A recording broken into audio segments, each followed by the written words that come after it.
Bambu's brutal blowout baffles as high flow head hurls off. Funded firm fights feedback with forceful finger pointing, and behind the firewall, Bambu bans freedom, forces function. All this and more, PrintFix Friday, episode 191. Let's get into it.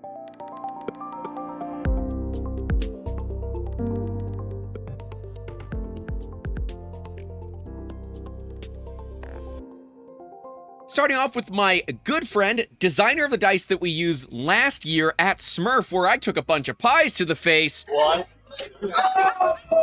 And of course, Patreon Discord member, Bearded Printer, who had a bit of a fun problem with his H2D. The hot end nozzle disappeared mid-print. No damage to the build plate, just a failed print. They still don't know where the nozzle went or what happened, and in following up with him, still has not found it. No time-lapse enabled either, so all we get are these fun photos of a blown-out high-flow nozzle. Those of you that remember, I've dealt with this myself on a Bambu, but it was 100% my fault. I clogged up a E3D high flow obsidian, and in an attempt to clear the clog, I heated the crap out of it with a torch and, well, tried to push the clog through. I was actually pushing on the back end of the nozzle and fired it very viciously across my garage. This one, though, is completely the machine's fault. So if you're mid-print and your nozzle pops off like this, there was a ton of back pressure. This goes further to show that the H2D is no engineering slouch here. This thing can put a ton of power behind that filament. Kudos to the filament, kudos to the printer, kudos to those extruder gears, but absolute fail on the nozzle side. And even further, it's unfortunately out of stock, so bit of a bummer there. I'm hoping that he can find the actual tip to this nozzle. While there is really no easy way to put it back in, yes, technically you could heat everything back up, get it to expand a little bit, try to shove it back in, but chances are when you're printing at temperature again, it's just going to do this over and over and over again. The only real solution to this is to flat out replace it. Now, the nice thing with the H2D is that it uses pretty much an identical setup to the A1, so you can just use A1 nozzles. While they're not high flow, it will keep your machine from being down. This also brings up the point, if you're going to have a new machine, have a good ecosystem for it and have those parts in inventory. We just bought in a bunch of printers and I spent over $400 in spare parts for these printers. So I have some semblance of inventory when parts break, not if, when parts break, because we know they're going to break.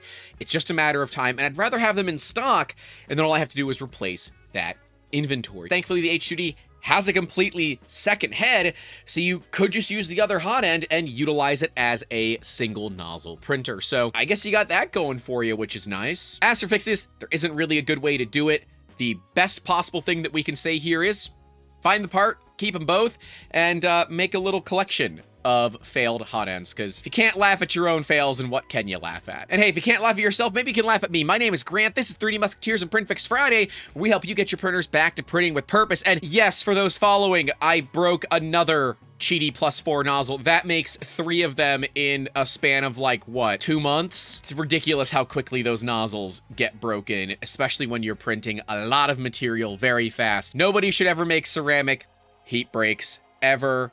Please and thank you. But if you do have issues with your machines beyond ceramic heat breaks, because there's nothing I can do to help you other than begging Big Tree Tech to fix all the actual problems that are happening on the +4. And stay tuned for that, because we're going to be talking with them at Rocky Mountain Rep Rap, so you guys can, well, 1, see what's going on there, but 2, I can personally beg Luke from Big Tree Tech that I need accessories for the +4. It's a great machine, but it's like 85% of a good printer. Speaking of something that's 85% of a good printer, this is more like 15% of a good printer. We've got my buddy here, Jerry, over at the Print House, saying, "Oh, screw you, Eliarchy." For those that don't know, the Print House and a few other creators got these Eliarchy Alcheman printers, a printer that was recently on Kickstarter and did get successfully funded. Jerry put out a video about 36 hours before the Kickstarter ended, going through his pain points with the machine, saying that he's hopeful, being very professional about it. And what did Eliarchy do? They sent him a message. If the video is not removed, I will be forced to escalate the situation by reporting the issue to YouTube and informing our industry contacts and other brand partners of this breach of professional conduct. That is deplorable. No company should ever threaten creators, and as a creator that has been threatened by companies before, I'm not a fan of this. And in fact, myself and Jacob from Construct 3D did most of an entire podcast all about this. We'll card to it so you guys can take a look, where my thoughts and Jacob's go incredibly lengthy. And yes, there is food talk. Don't worry. This should never happen. When creators are given machines and our expectations are that we are going to be giving our opinions out to the world, then we have creative freedom to tell it the way that we want. The Print House did a phenomenal job in telling their story, doing it in a very professional and very respectful way. And what did the company do? They started saying they're going to report an issue to YouTube, which sounds like they're going to abuse the DMCA takedown requests. And then they're basically going to try to blackball them from working in this industry again. No, I agree with the Print House. Screw you, Eliarchy. And any company that does that kind of behavior completely worries myself, the entire crew at 3D Musketeers, as well as Jacob from Construct 3D, because quite frankly, if this is how they treat their creators behind closed doors, I can't imagine how they're going to treat their customers. Assuming they even get these cheap, what we fundamentally believe are unsafe as of current production right now, peak capable 3D printers. So I don't know. So if you backed one of these machines, please be careful when and if they do actually arrive. But this is really slimy. Eliarchy, shame on you. You should have never gone down this path. And remember, the Streisand effect is a little crazy, because when we first looked at this, the Print House had less than 1,000 views on their video. We've now covered it in a multi-hour long podcast and in a main channel video, of which are going to drive more views so people can actually see how professional Jerry was in his entire explanation of his experience with your machine. Certainly he was much more professional than I would have been, and certainly way more professional than this. Because, you know, you guys decided not to send us a machine when I told you that I actually know what I'm doing when it comes to Peak, Peck, and Ultem. You all of a sudden started ghosting me. Maybe it was because I asked for $1,000 for 4 videos. I didn't think that was excessive, but since you can't even pay the people that ask you for $500, certainly glad I didn't take that deal. And so I'd love to know from you guys, what do you think of the Print House's video? Do you think he did a good job? We'll link to it in that description so you can take a look at it as well. And what would you do if you were Jerry at the Print House, where you put out a video and then the company threatened you? What would you have done? I'd love to know. Anyways, moving on from Grant being pissed to Grant being even further pissed. From Jeff Geerling here, it said, so it begins. Bambu's latest X1C firmware no longer works with Orca Slicer.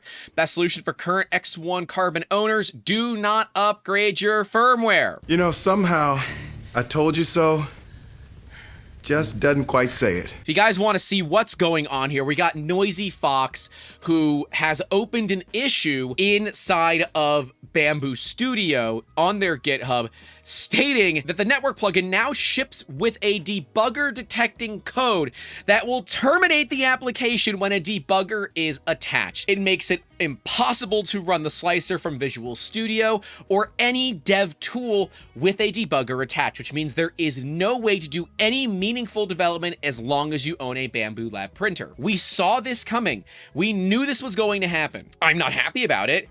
This is them closing that wall. Now, if you bought an H2D expecting all of these things to never happen, why? And if you bought an X1 Carbon expecting all of this to never happen, you didn't read the news recently and you didn't get rid of your machine. Hopefully you have taken your machine offline and keep it from updating. If you haven't yet, now is the time. Stop your Bambu printers from updating, because this is what they're doing. They're locking you into using Bambu Studio.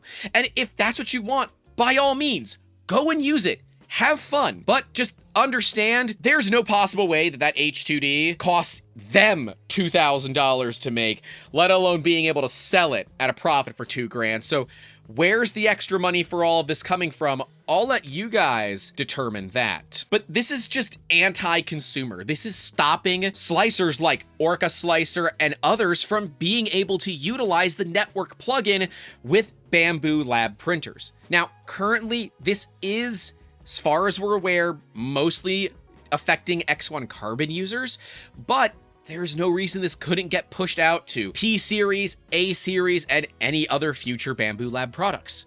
This is what happens when your walled garden all of a sudden grows vines so high, kind of like bamboo, trapping you into the system, and there's no way to get out. If you want to keep your machines yours, don't update them. You can look to install X1 Plus, but I'm still not a fan of the way that they did all of that, so grain of salt. We did cover it in a video before I learned that they were really kind of teaming up with Bambu on this. I liked it a lot more when it was coders doing it for the industry rather than, oh, we're working with Bambu now. Oh, well, it is what it is. But this is anti-consumer. This is anti-consumer choice. This is, honestly, going toward anti-right to repair. These are the problems that we've had with Bambu since day one, things we told you were going to happen, and many people said that we were liars, they would never do that. Liar! Liar! You all had some very, not kind things to say, and all I can say now is, I told you so. What are your thoughts in those comments? I'd love to know. Last but not least, this was sent in our Patreon Discord by team member MadCat USA, because apparently even our own staff like to just make my day fundamentally worse by sharing things with me that I believe you have to try to get as bad as it is. We've got a Ender 3 here, looks like a Gen 1 Ender 3, saying, how do I stop the build plate from looking like this? I go through the base plate pretty quickly, as after a few months they end up looking like this. Any idea why or how to stop it from happening, or any more rigid models for an Ender 5 Pro specifically? Okay, so it's an Ender 5 Pro, not an Ender 3. I mean, my advice is your Z offset is way too low, and you're digging into, you're literally going mining. I'm Steve. Your nozzle is pushing so far into this build plate, I think that you might work in the coal industry. That is ridiculous, the amount of damage that has been occurring here. I thought for a second that this was a joke, and if this is rage bait, congratulations, you have absolutely killed it. 10 out of 10 no notes.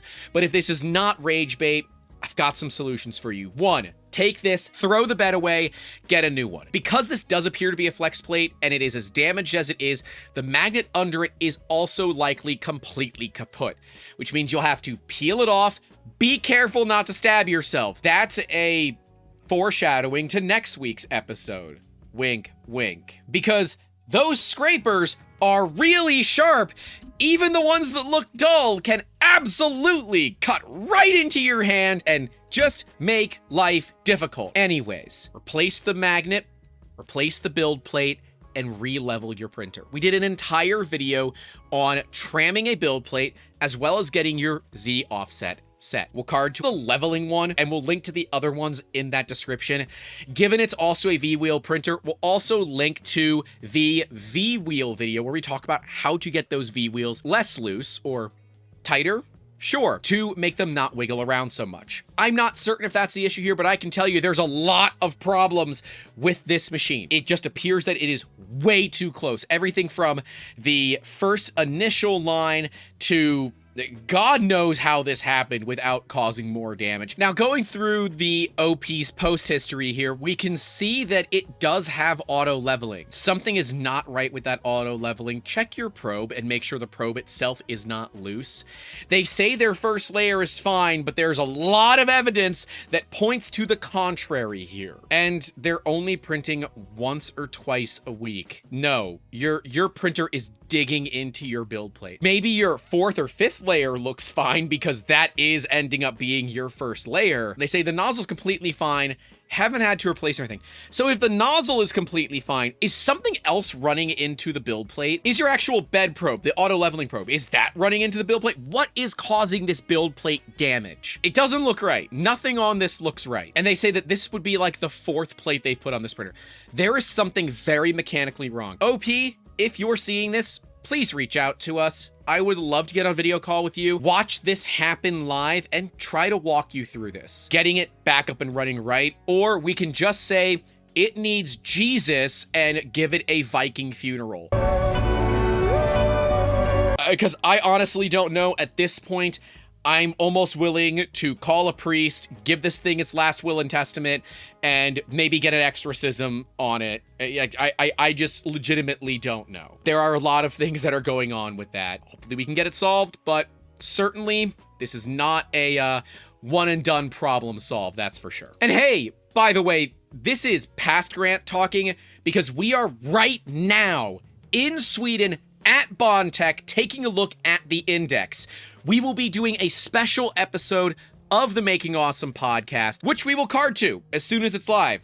Because I'm not in Sweden yet. I'm still in Florida. I don't actually know when we're doing the live stream, but we will be doing a live stream from Bondtech with a live Making Awesome podcast. The first one with Jacob and I together, live, in person.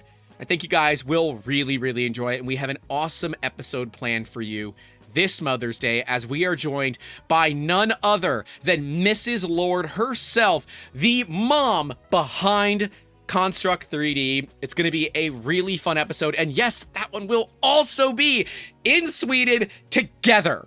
So I think you guys are really going to enjoy this. Please make sure you get subscribed and leave a like. And a huge thank you to all the channel member supporters whose names are listed right next to me at the $5 tier and higher. Without your all support, and I guess without enough groveling on the internet, Bondtech would have never known who we were, never offered to bring us out there, and we wouldn't have opportunities like this. I did not expect myself to be going to Sweden with 5 days notice, but those are things that are in my life now, and this is because of all of you all. Thank you so much for making this possible, and it's why we take cameras with us everywhere, so that we can bring you all along. And I guess if you happen to be near Bondtech in Sweden and want to hang out, hit us up. We'll be there all day yesterday, which I guess is now too late for you, but all day today as well, and we'll be hanging out over the weekend, you know, because when in Sweden, go see the countryside. But yeah, thank you all. Without your support, none of this would have been possible. And if you do want to support us, you can do so. And at the $10 tier and higher, you can come and join our private Discord server where you will have already known about this well before the public ever knew that we were going to be traveling. Yes, it's 1 week before Rocky Mountain Rap Festival. Yes, it's a lot of traveling. Yes, I'm going to be tired. If you want to see behind the scenes stuff, Discord's the best place to do it. You can join via the links in that description down below, and you can also pick up some super sweet shirts at shop.3dmusketeers.com. I definitely didn't have the link wrong for like an entire month. I'm sorry if some of you went to the old domain that I thought we owned, but we definitely didn't. Oops. Anyways, that's all I have for you all today. Check out the rest of the PrintFixFriday series, and I don't know, the next to it will be the entirety of the Making Awesome podcast, all 225 episodes, maybe 226 by now, and get a printer exorcism if you really need it. And as always, keep making awesome. Have a good one.